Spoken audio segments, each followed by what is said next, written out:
According to the Washington Post, the 2005 Hurricane Katrina displaced 400,000 people along the Gulf Coast. This large number is a small percentage of the entire U.S. population at the time. In fact, it's about 0.1%.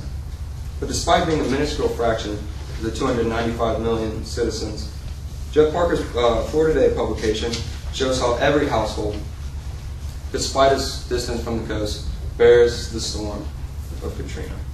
All right, the first quote, the quote coming out of the house says, "As sorry as I feel for those people down in the Gulf, it is nice to know that we are far from the effects of the hurricanes here in Iowa."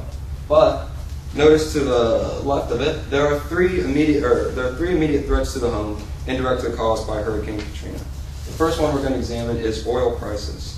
Notice that is the largest of the three tornadoes. It has the largest spot, and it is also drawn in the front.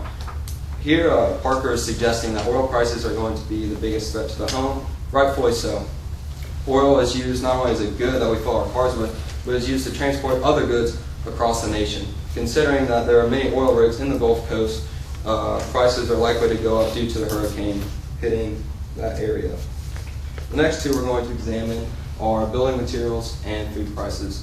Notice how food prices is a bigger tornado, has bigger font size, and it's also closer to the home.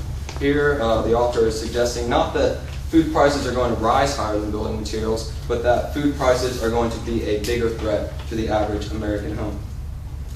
I would say this because I'm sure most of you have gone out to eat more recently than you've gone to Lowe's. Lastly, while he does use humor in putting the spin-offs of Katrina as literal spinning vortexes, he accurately describes the interconnectivity of the United States. Whether or not you felt the winds of Katrina on the coast, you most certainly will feel the effects of Katrina when you're paying at the grocery store or at the pump.